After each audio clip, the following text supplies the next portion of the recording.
Hello and welcome back to my YouTube channel. आज की video बहुत इंपॉर्टेंट होने जा रही है। आज की वीडियो में हम क्या पढ़ने जा रहे हैं?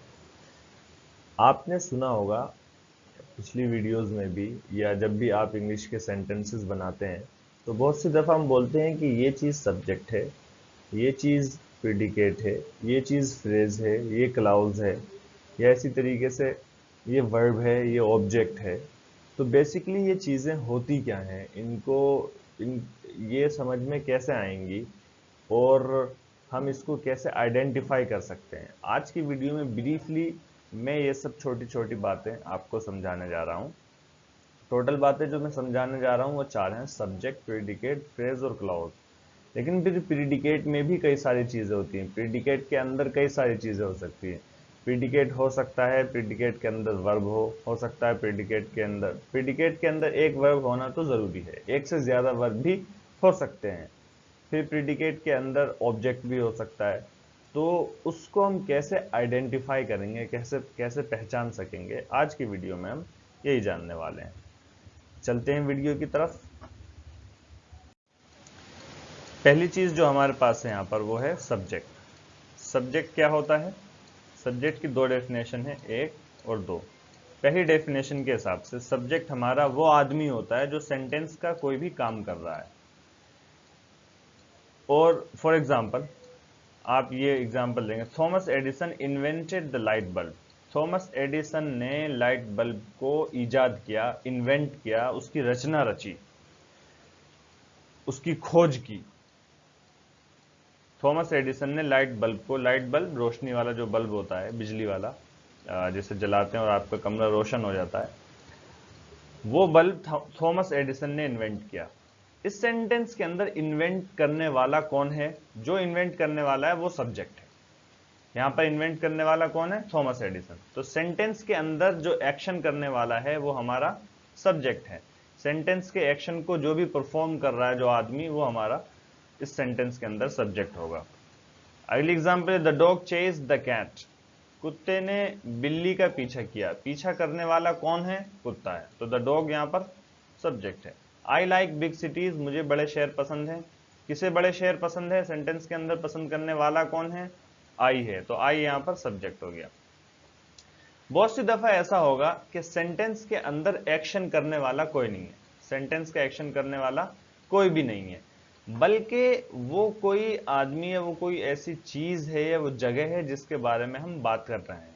इंसान भी हो सकता है, जगह भी हो सकती है और चीज भी हो सकती है, जिसके बारे में सिर्फ बात की जा रही है कि ये अच्छा है, ये बुरा है, ये खराब है, ये खराब हो रहा है, ये अच्छा हो रहा है।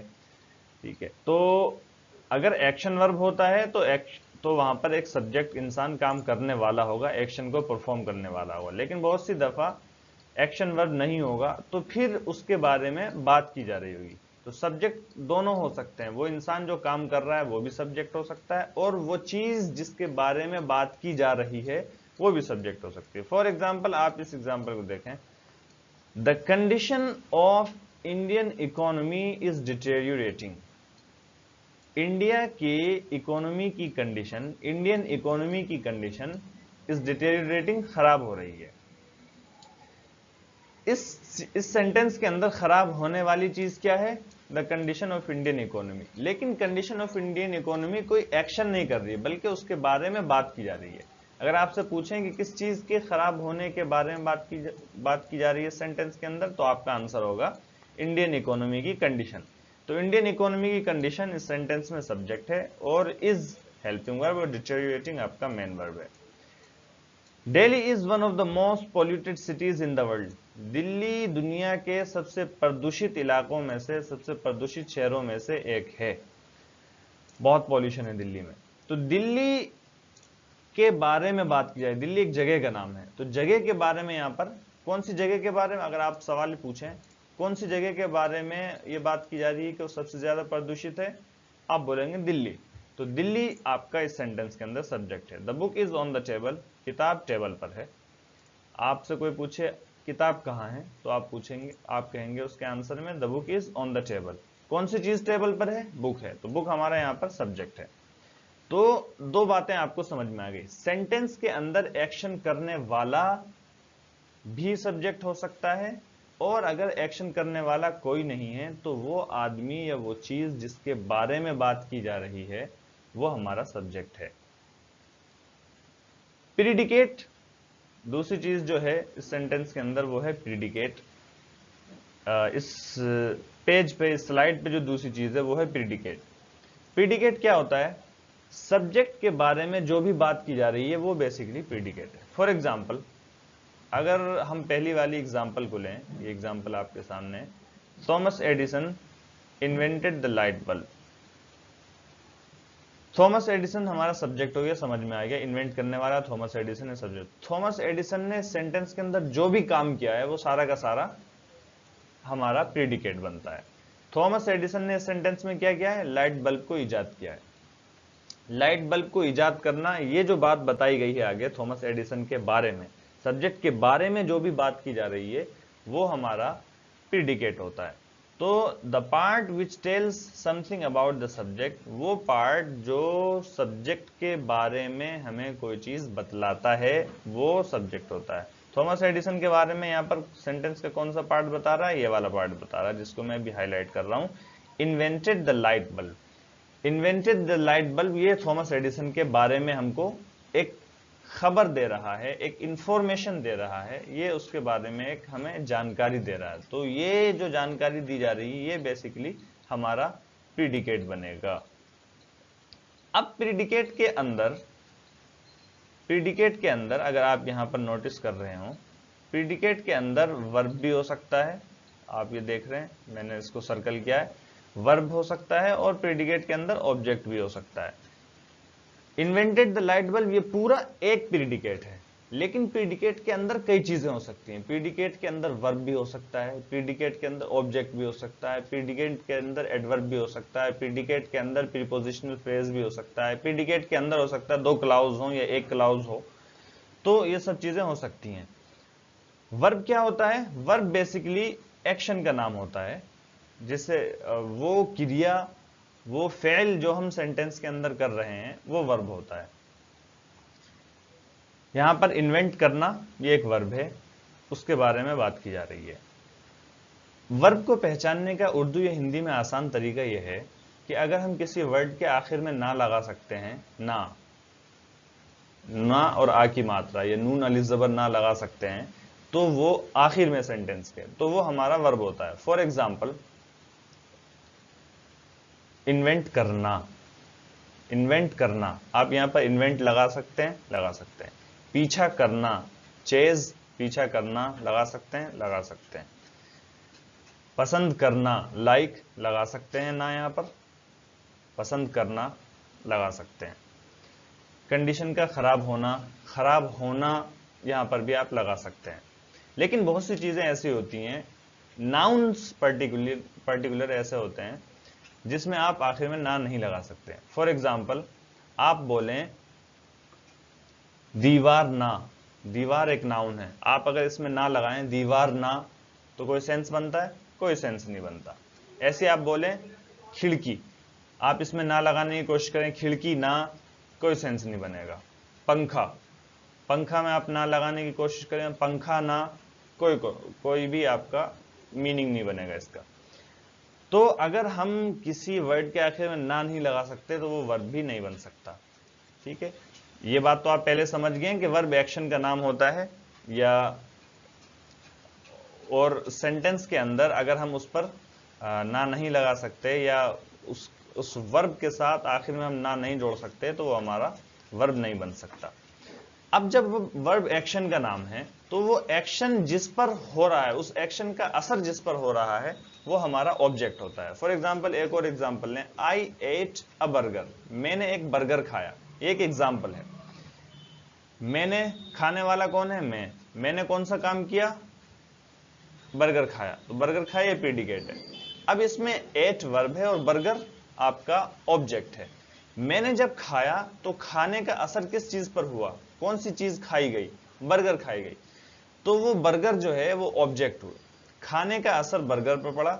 ऑब्जेक्ट को हिंदी में कारक और उर्दू में उसको आप मफरूल कह सकते हैं। तो खाने का असर जिस पर हुआ वो बर्गर है। इसी तरीके से अगर आप ये वाली एग्जांपल देखें थॉमस एडिसन वाली, तो थॉमस एडिसन ने इन्वेंट किया, किस चीज को इन्वेंट कर दिया? लाइट बल्ब को इन्वेंट किया। तो लाइट बल्ब यहां पर ऑब्जेक्ट है, इन्वेंट का असर किस पर हुआ? ऑब्जेक्ट पर हुआ, और बड़ी मेहनत करके हुआ लाइट बल्ब पे असर। बहुत दिनों से थॉमस एडिसन ने बहुत सारी कोशिश की, उसके बाद जाकर लाइट बल्ब किसी तरीके से ईजाद हो पाया। तो थॉमस एडिसन की बहुत बड़ी मेहनत का असर किस पर हुआ? लाइट बल्ब पर हुआ, तब जाके लाइट बल्ब ईजाद हुआ।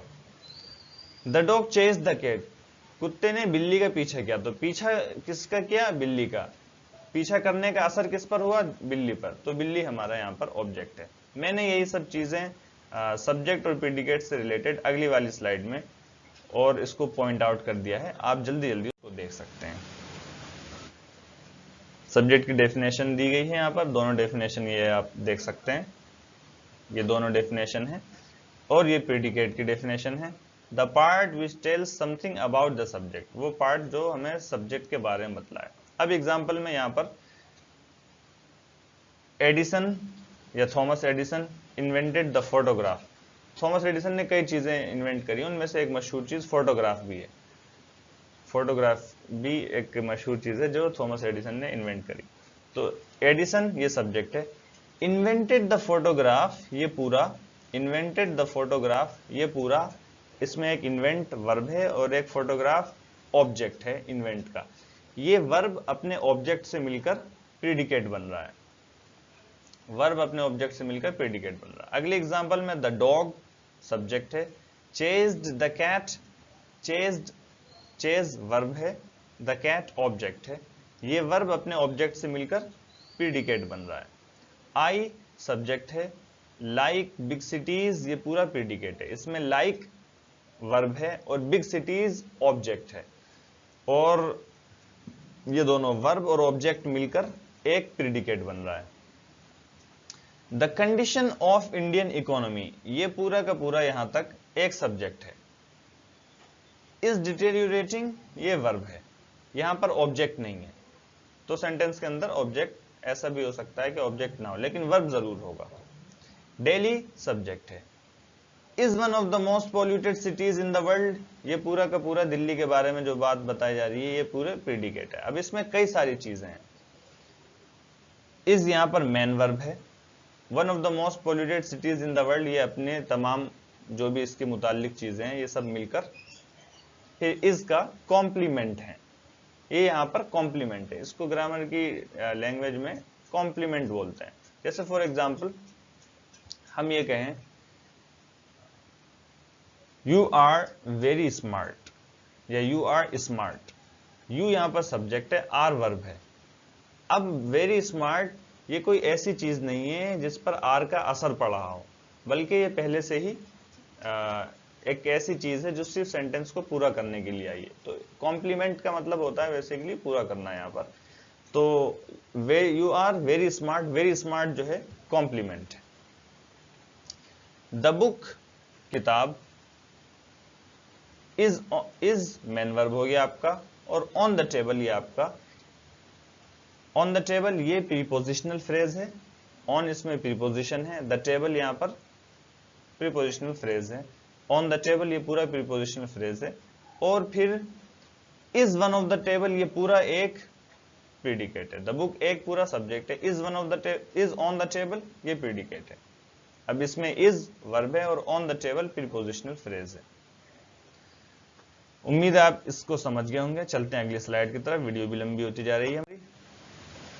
फ्रेज, तीसरी चीज जो इस सेंटेंस में हमने समझनी है वो है फ्रेज। फ्रेज क्या होता है, पहले डेफिनेशन पढ़ लेते हैं। A group of words which make sense but not complete sense, अल्फाज का ऐसा मजमुआ, शब्दों का ऐसा समूह जिससे एक सेंस, एक मीनिंग, एक मफहूम समझ में आ रहा हो लेकिन वो मफहूम पूरा ना हो। एक मफहूम समझ में आ रहा हो लेकिन वो मफहूम पूरा ना हो। सेंटेंस की यहाँ पर डेफिनेशन पढ़ी थी, वो वहां पर हमने पढ़ा था लफ्जों का ऐसा मजमुआ, शब्दों का ऐसा समूह जिससे हमें पूरी मीनिंग समझ में आ रही हो। लेकिन अगर लफ्जों का मजमुआ तो है लेकिन उससे पूरी मीनिंग समझ में नहीं आ रही है तो वो फ्रेज है। For example in the east, east में, मशरिक में या पूरब में। पूरब में क्या, नहीं पता। तो इन, द, ईस्ट, ये 3 वर्ड मिलकर एक यहां पर ग्रुप ऑफ वर्ड्स तो है, लेकिन उसका मीनिंग पूरा समझ में नहीं आ रहा कि पूरा मशरिक में क्या चीज, ये बात अभी अधूरी है। एट द बीच, समंदर के किनारे, साहिल समंदर पर, साहिल समंदर पर क्या, नहीं समझ में आ रहा। नियर द शॉप, दुकान के पास, दुकान के पास क्या, दुकान के पास होटल है, आप दुकान के पास खड़े हो, क्या बात करना चाह रहा है सामने वाला, नहीं समझ में आ रहा। बाय टुमारो, कल तक, कल तक क्या, आप कल तक एक्सरसाइज कर लेंगे, कल तक इसको समझ के आप रेडी हो जाएंगे। तो ये हमें बात समझ में नहीं आ रही। जब तक अगर ग्रुप ऑफ वर्ड से कोई मफहूम बन रहा हो लेकिन पूरा मफहूम ना बन रहा हो तो वो हमारा फ्रेज होता है। सेंटेंस आपने पढ़ा था ग्रुप ऑफ वर्ड्स जिससे पूरा मफहूम समझ में आ जाए। फ्रेज जो है ग्रुप ऑफ वर्ड्स है लेकिन उससे पूरा मफहूम समझ में नहीं आता। जितने भी प्रीपोजिशंस हैं, मैंने कुछ प्रीपोजिशन यहाँ पर हाईलाइट कर दिए हैं, लिख दिए हैं आपके लिए, उसमें off, on, as, over, with, without, in, at, into, between, before, ये सब क्या है, प्रीपोजिशंस हैं। जब ये वर्ड आगे किसी वर्ड से मिल जाते हैं, जैसे on the table, in the east, eight the beach, with my friend, by tomorrow, near the shop, जब ये वर्ड आगे किसी वर्ड से मिल जाते हैं तो ये प्रीपोजिशनल फ्रेज बन जाते हैं सब। और फ्रेजेस कई तरीके के होते हैं, यहां तो मैंने आपकी आसानी के लिए सिर्फ प्रीपोजिशनल फ्रेज को लिख दिया है, वो आसानी से आप समझ सकते हैं। जब भी ये प्रीपोजिशंस जो ये वाले दिए गए हैं, ये वाले आपके सामने जो यहाँ दिए गए हैं, ये पूरा चार्ट जो है, जब भी ये किसी वर्ड से मिलकर बन जाएंगे तो ये प्रीपोजिशनल फ्रेज बन जाएंगे। एक एग्जाम्पल मैंने यहाँ पर लिखी है, आप उसको देखें। We are at the beach, इसमें वी सब्जेक्ट है और are the beach, are at the beach, ये पूरा का पूरा मिलकर एक प्रीडिकेट है। अब इसमें आर जो है मेन वर्ब है और at the beach at preposition है, द बीच इससे मुताल्लिक होकर एट द बीच ये पूरा प्रीपोजिशनल फ्रेज है। यहाँ पर इस स्लाइड में बस इतना ही है। उम्मीद है फ्रेज समझ में आ गया हो। ग्रुप ऑफ वर्ड्स जिससे मफहूम तो समझ में आता हो लेकिन पूरा मफहूम समझ में ना आता हो, बल्कि अधूरा मफहूम समझ में आता हो। चलते हैं अगली स्लाइड की तरफ। क्लॉज, क्लॉज क्या होते हैं इसकी डेफिनेशन देख लेते हैं। Clause, a group of words which contains a subject and a predicate but only forms a part of the sentence and not the complete sentence. क्या मतलब हो गया इसका? इसका मतलब सीधा सा ये है, जो एक सेंटेंस होता है उस सेंटेंस के अंदर एक सब्जेक्ट होता है और एक प्रीडिकेट होता है। सेंटेंस के अंदर एक सब्जेक्ट होता है और एक प्रीडिकेट होता है। अगर सब्जेक्ट हो प्रीडिकेट ना हो बात पूरी नहीं हुई, अगर प्रीडिकेट हो और सब्जेक्ट ना हो तो भी बात पूरी नहीं। लेकिन सेंटेंस के अंदर जब सब्जेक्ट भी आ जाता है, प्रीडिकेट आता है, तो पूरा सेंटेंस बन जाता है। लेकिन कह रहे हैं यहाँ पर कि अगर सब्जेक्ट भी है और प्रीडिकेट भी है लेकिन पूरा सेंटेंस नहीं बन रहा है बल्कि वो सेंटेंस का एक हिस्सा बन रहा है, तो फिर वो क्लोज होता है। कैसे, मैं आपको समझाता हूं अगले एग्जांपल में। ये एग्जांपल देख रहे हैं आप, the dog chased the cat, ये एक सेंटेंस है। यहां पर आखिर में कोमा लगा हुआ है, आप ये देख रहे हो ये कोमा लगा हुआ है, ठीक है। आप इस कोमे को हटा दीजिए अभी और यहाँ पे फुल स्टॉप लगा दीजिए, आपका एक सेंटेंस हो गया। सेंटेंस की जो रिक्वायरमेंट होती है, जो जरूरत होती है, वो पूरी हो गई। क्या है वो जरूरत? एक सब्जेक्ट होना और एक प्रीडिकेट होना। यहाँ पे एक सब्जेक्ट है, एक प्रीडिकेट है, आप देख रहे हैं यहाँ पर एक सब्जेक्ट है और एक प्रीडिकेट है। ये आपका एक सेंटेंस हो गया। सेंटेंस की बस इतनी रिक्वायरमेंट होती है कि उसमें एक सब्जेक्ट और एक प्रीडिकेट हो, फुल स्टॉप लगा दिया आपने, सेंटेंस आपका पूरा हो गया। लेकिन इसी तरीके से आप ये भी देखें, द कैट रैन अवे, इसमें भी एक सब्जेक्ट है और एक प्रीडिकेट है। बिल्ली भाग गई, कुत्ते ने बिल्ली का पीछा किया, एक सेंटेंस। बिल्ली भाग गई, दूसरा सेंटेंस। एक सेंटेंस ये है और एक सेंटेंस ये है। इस सेंटेंस की रिक्वायरमेंट सब्जेक्ट और प्रीडिकेट पूरी है, दूसरे वाले सेंटेंस की रिक्वायरमेंट सब्जेक्ट और प्रीडिकेट ये पूरी है। लेकिन अब ये दोनों सेंटेंस एक कंजंक्शन से जुड़ गए हैं। दोनों सेंटेंस ये एक कंजंक्शन से, आप यहां पर देख रहे होंगे कंजंक्शंस लिखा हुआ, कंजंक्शन। कंजंक्शन एक तरीके से हरूफ अत्फ होते हैं, जोड़ने वाले लफ्ज होते हैं। वो हरूफ होते हैं जो दो सेंटेंस को या दो लफ्ज को आपस में जोड़ देते हैं। तो कंजंक्शन से ये दोनों जुड़ गए हैं। अब जुड़ने के बाद फुल स्टॉप हट जाएगा पहले वाले सेंटेंस से अब पहले वाला सेंटेंस, पहले जो सेंटेंस था, अब वो एक क्लाउज बन गया। जब दो सेंटेंस आपस में जुड़ जाएं तो वो अब दो सेंटेंस नहीं रहते बल्कि दो क्लाउज बन जाते हैं और वो एक सेंटेंस बन जाते हैं। दो क्लाउज एक सेंटेंस बन जाते हैं। The dog chase the cat, ये पूरा जो है, जो पहले एक सेंटेंस था अब क्या बन गया, ये एक क्लाउज बन गया। द कैट रन अवे, ये पहले पूरा एक सेंटेंस था, अब जब ये कंजंक्शन से जुड़ गया आपस में तो ये अब सेंटेंस नहीं रहा बल्कि एक कंजंक्शन बच गया, बल्कि ये एक क्लाउज बन गया और दोनों क्लाउज मिलकर एक सेंटेंस बन गए। अगली एग्जांपल देखें। He tried to hit me, उसने मुझे मारने की कोशिश की, एक सेंटेंस, बात पूरी हो गई। He tried to hit me, उसने मुझे मारने की कोशिश की। अगला सेंटेंस, आई गॉट सेव्ड, मैं बच गया, ये भी एक सेंटेंस है, बात पूरी हो गई, मैं बच गया। उसने मुझे मारने की कोशिश की, मैं बच गया। लेकिन ये दोनों अगर इसको अलग अलग कर दें हम तो ये दो अलग अलग सेंटेंस है, लेकिन जब हम इन दो अलग अलग सेंटेंस को किसी कंजंक्शन से जोड़ दें तो फिर वो दो सेंटेंस नहीं रहेंगे बल्कि अब वो एक सेंटेंस बन जाएगा। जो पहले सेंटेंस जिसको हम नाम दे रहे थे अब वो क्लाउज बन जाएंगे। He tried to hit me, ये एक सेंटेंस है अगर, तो बट कंजंक्शन से जुड़ने के बाद अब ये सेंटेंस नहीं रहा बल्कि अब ये क्लाउज बन गया। ऐसे ही अगला sentence, we can not start, हम शुरू नहीं कर सकते। क्यों हम शुरू नहीं कर सकते, एक सेंटेंस। इट इज रेनिंग, बारिश हो रही है, दूसरा सेंटेंस। अब जो है हमने वाइल के जरिए, ये वाइल है यहां पर एक वर्ड वाइल, ये कंजंक्शन है, वाइल के जरिए हमने इस सेंटेंस को जोड़ दिया। पहले वाले सेंटेंस को, we can not start, it is raining, इन दोनों सेंटेंस को हमने वाइल के जरिए से कनेक्ट कर दिया, जोड़ दिया, तो ये हमारा अब एक सेंटेंस बन गया। और पहले जो दो अलग अलग सेंटेंस थे, वी कैन नॉट स्टार्ट, अब ये क्लाउज बन गया जुड़ने के बाद, और इट इज रेनिंग ये दूसरा क्लाउज बन गया जुड़ने के बाद। पहले ये सेंटेंस थे जब तक जुड़े नहीं थे, लेकिन जुड़ने के बाद ये क्लाउज बन गए। कुछ इंपॉर्टेंट कंजंक्शंस ये दिए हुए हैं यहाँ पर, इनको हम कोऑर्डिनेटिंग कंजंक्शंस बोलते हैं। कंजंक्शंस कई तरह के होते हैं, आगे चल के पढ़ेंगे हम। कोऑर्डिनेटिंग कंजंक्शन होते हैं, सबऑर्डिनेटिंग कंजंक्शन होते हैं और कोरिलेटिव कंजंक्शन होते हैं। तो इसमें वाइल को छोड़कर बाकी जितने हैं इसको, ये सब जो है कोऑर्डिनेटिंग कंजंक्शन, फॉर, और, नॉर, एंड, बट। कंजंक्शन से एक लफ्ज भी जोड़ सकते हैं, सेंटेंस भी जोड़ सकते हैं। जब सेंटेंस जोड़ेंगे तो वो क्लाउज बन जाएंगे, और सेंटेंस से आप सिर्फ कंजंक्शन से आप सिर्फ वर्ब भी जोड़ सकते हैं, कंजंक्शन से आप बहुत सारी चीजें जोड़ सकते हैं। जब हम कंजंक्शन पढ़ेंगे तो इसको समझ लेंगे। आज की वीडियो के लिए बस इतना ही है। उम्मीद करता हूं कि आपको ये सारी बातें समझ में आई होंगी, एंड आपको कोई भी क्वेश्चन हो तो आप मुझे भेज सकते हैं मेरे व्हाट्सएप पर या मेरे ईमेल पर, मैं आपको आंसर करने की कोशिश करूंगा। इस वीडियो में बस इतना ही, आपसे मिलते हैं अगली वीडियो में। Thank you.